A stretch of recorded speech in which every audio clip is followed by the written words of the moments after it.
আজকের গল্প মেকআপ। প্রমিতা, তোর কি হয়েছে বলতো? তুই দেখতে অনেক সুন্দরী হয়েও ফেসে গাঢ় করে মেকআপ লাগাচ্ছিস। তীব্র গরমের মধ্যেও এমনভাবে নিজেকে পোশাকের দ্বারা আচ্ছন্ন করে রাখছিস, মনে হয় তুই মানুষ থেকে এসি হয়ে গিয়েছিস। আবার এখন বলছিস চাকরিটা তুই ছেড়ে দিবি। আঙ্কেল আন্টির কত শখ ছিল তুই চাকরি করবি, তোকে সবাই এক নামে চিনবে, আর তুই কি না পাগলামি শুরু করেছিস। প্রমিতা, আমাদের কি আর দেখা হবে না? জানি না রে, তবে তুই কিন্তু ভালো থাকিস। আর আমার রিজাইন দেওয়া হয়ে গিয়েছে অফিসে থেকে। আর কি করব, আবার আমার বাড়ি যেতে দেরি হলে আমার শাশুড়ি মা আবার আমার জন্য চিন্তা করবে। তুইও ভালো থাকিস প্রমিতা, আর মেকআপ করাটা একটু কমাস, না হলে ত্বকে আবার কোনো অসুখ বাঁধিয়ে নিবি। বৌমা, এসেছো? ঠান্ডা এক গ্লাস জল দেবো কি? না মা, জল দিতে হবে না, আমি ফ্রেশ হয়ে আপনার রুমে আসছি। কেন, কিছু বলবে বৌমা? আর তোমায় না আমি কতবার নিষেধ করেছি এই গরমের মধ্যে এত লম্বা হাতার ব্লাউজ পরবে না। আমার কোনো অসুবিধে হয় না মা, আপনার ছেলে তো সারা বাড়িতে এসি লাগিয়েই দিয়েছে। আমার ছেলে আরেক পাগল, বাড়িতে তোমার শ্বশুর ছাড়া আর কোনো পুরুষ মানুষ সারাদিনও থাকে না, তবুও তোমাকে। বাদ দিন না মা এসব কথা। বৌমা, তোমার চোখের নিচে কালচে দাগ কিসের? মা, কাল আমার হাতটা হঠাৎ করেই চোখের কোণে লেগে গিয়েছিল, তাই ওখানে কালচে দাগ হয়ে আছে। দাঁড়াও, তোমার শ্বশুরকে বলছি তোমার জন্য ওষুধ নিয়ে আসতে।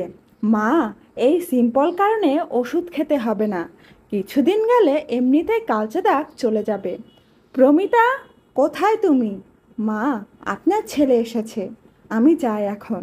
কি ব্যাপার প্রমিতা, তোমায় কি সব মনে করিয়ে দিতে হবে নাকি? তুমি জানো না আমি এই টাইমে বাড়িতে আসি? ফ্রিজ থেকে এখনও আইস বের করনি, আমার জন্য সালাদও কাটনি। সারাদিন বাড়িতে বসে কি করো তুমি? এই যে তোমায় এত করে বলি, এত করে বোঝাই, তবুও তোমার কান দিয়ে কথা যায় না। কি হয়েছে প্রেম? বৌমার সাথে এত জোরে জোরে কথা বলছিস কেন? না মা, কিছু হয়নি। তোমরা দুপুরের খাবার খেয়েছো? আমরা খেয়েছি, এখন তোরা খেয়ে নে। বাবা কোথায় মা? ও একটু নিচে গিয়েছে তোর পাশের বাড়ির কাকুর সাথে আড্ডা দিতে। আর শোন প্রেম, বৌমার সাথে আমি যেন আর কখনো তোকে চিৎকার করে কথা বলতে না শুনি। প্রমিতা শুধু এ বাড়ির বউ না, ও আমার মেয়েও। মা, তুমি আমায় কখনো দেখেছ প্রমিতার সাথে খারাপ ব্যবহার করতে? তবুও তোকে আগে থেকেই সাবধান করে দিলাম। প্রমিতা, তোমার আর আমার ব্যাপারটা বাবা মা যেন জানতে না পারে। যদি ওরা কিছু জানতে পারে তাহলে আমি কিন্তু তোমায় এই বাড়ি থেকে বের করে দেব, সাথে তোমায় আমি ডিভোর্স দিয়ে নতুন করে আবার বিয়ে করব। প্রেম, আমার ভালোবাসার তুমি শুধু সুযোগ নিচ্ছ তাই না? কেন যে তোমায় আমি এত ভালোবেসেছি, যে কারণে আমি তোমায় ছেড়ে যেতেও পারি না। তোমার গালে কিন্তু দাগ পড়ে গিয়েছে, যাও তাড়াতাড়ি করে আসো। আমি আর কত নিজেকে আড়াল করে রাখবো প্রেম? আমার যে কষ্ট হয় তুমি বোঝো না? এত কষ্ট হলে তুই চলে যেতেই পারিস। কে বলেছে তোকে আমার সাথে থাকতে? প্লিজ ছাড়ো প্রেম, আমার হাতে লাগছে, লাগুক, আরও বেশি বেশি লাগুক। আমার সাথে তর্ক করার শাস্তি তো তোকে পেতেই হবে। আর চাকরিতে তুই যখন রিজাইন দিয়েছিস, এখন থেকে তুই শুধু আমাদের সেবা করবি। আর যদি কোনো কাজে গাফিলতি দেখি, তাহলে রাতের মতো শাস্তি তুই প্রতিদিনই পাবি। আমাকে কষ্ট দিতে, আমার চোখে জল দেখতে তোমার ভালো লাগে প্রেম? আবার কথা বাড়াচ্ছিস? যা বলছি তাই এখন থেকে করা শুরু করে দে। তবে প্রেম, এখন আর তুমি আমায় কষ্ট দিতে পারবে না।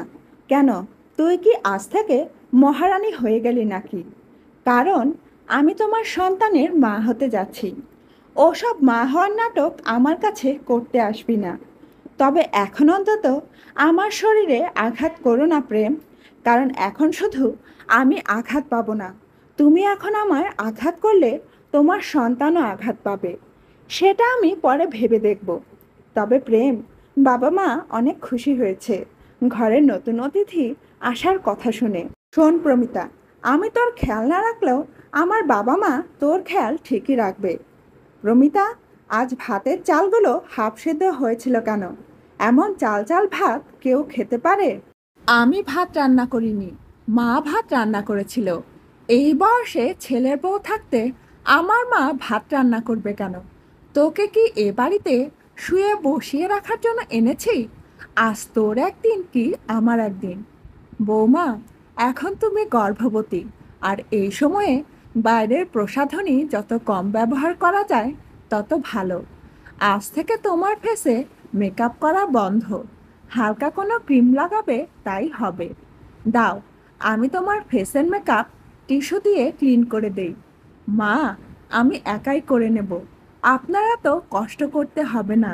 সে কি বৌমা, তোমার দুই গালেই 5 আঙ্গুলের দাগ বসে আছে, গলা ঘাড়েও আঘাতের চিহ্ন। এসব কি? তাহলে কি তুমি এজন্যই বাড়িতে থেকেও গাঢ় মেকআপ করে রাখো, যেন আমরা তোমার উপর করা প্রেমের শারীরিক মানসিক নির্যাতনের কথা জানতে না পারি? ছি ছি ছি, এই আমার ছেলে প্রেম, যাকে আমি আমাদের নীতিশিক্ষায় মানুষ করেছিলাম। শুনছো গো প্রেমের বাবা, প্রেমকে কল দাও, অফিস থেকে ওকে এক্ষুনি আসতে বলো। কেন, কি হয়েছে? বৌমার এই অবস্থা কেন? হাতে, পায়ে, পিঠে, গালে এসব কিসের দাগ বৌমার শরীরে? যাকে আমরা নিজের ছেলে বলি সেই ছেলে প্রেমের কাজ। মা, প্রমিতা সব মিথ্যে কথা বলছে। আমি প্রমিতাকে কোনো আঘাত করিনি। ও সবসময় সেজেগুজে থাকতেই পছন্দ করে, তাই সবসময় ফেসে মেকআপ লাগিয়ে রাখতো। আমি এ ব্যাপারে কিছুই জানি না। প্রেম, সেজন্যই বলে, কথায় আছে না, পর কখনো আপন হয় না। আমরা যতই পরকে আপন করতে চাই না কেন, পর আসলে পরই থাকে। প্রেম, তুই যদি আমাদের নিজের ছেলে হতি তাহলে কি আর বৌমার গায়ে হাত তুলতে পারতি? প্রেমের বাবা, পুলিশকে কল দাও। আমি জানি প্রেম আমাদের সামনে উপরে উপরে ভালো সেজে থেকেছে, আর সেটা শুধু আমাদের সম্পত্তি সমানভাবে পাওয়ার জন্য। কিন্তু প্রেমকে আমাদের সম্পত্তির এক কানা করিও দেব না। ওকে আমি জেলের ভাত খাওয়াবো, তাহলে ও বুঝবে স্ত্রীর শরীরে হাত তোলা কতটা অন্যায়। মা, এবারের মতো আমায় মাপ করে দাও, তোর কোনো মাপ নেই। মা, প্রেমকে ক্ষমা করে দিন, ও ঠিক হয়ে যাবে। আমি আপনাকে কথা দিচ্ছি, প্রেম খারাপ হোক ভালো হোক, ও আমার স্বামী, ওকে ছাড়া আমিও বাঁচতে পারবো না। মা, আপনি আমার অনাগত সন্তানকে পিতৃহারা করবেন না মা। দেখেছিস প্রেম, তোর স্ত্রী যাকে তুই এত অত্যাচার করতি, আর সে তোকে ক্ষমা করার জন্য আমার পায়ে ধরে বসে আছে। তোকে বৌমা কতটা ভালোবাসে, আর তুই, ভাবতেও আমার ঘৃণা লাগছে। প্রেমের মা, না হয় এবারের মতো প্রেমকে ক্ষমা করে দাও।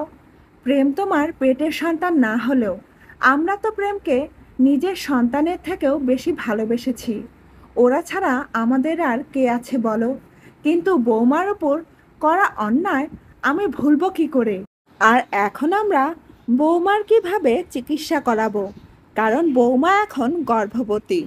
মা, প্রেম, আপনাদের ভালোবাসা থাকলে আমার আর ডাক্তারের ট্রিটমেন্ট লাগবে না, আমি এমনিতেই সুস্থ হয়ে যাব। প্রমিতা, তুমি আমায় ক্ষমা করে দাও। আমি বড় অন্যায় করে ফেলেছি তোমার সাথে, আমার সন্তানের সাথে। প্লিজ উঠো প্রেম। স্বামী কখনো তার স্ত্রীর পায়ে ধরে? আমি তোমায় মাফ করে দিতে পারি, শুধু একটা শর্তে।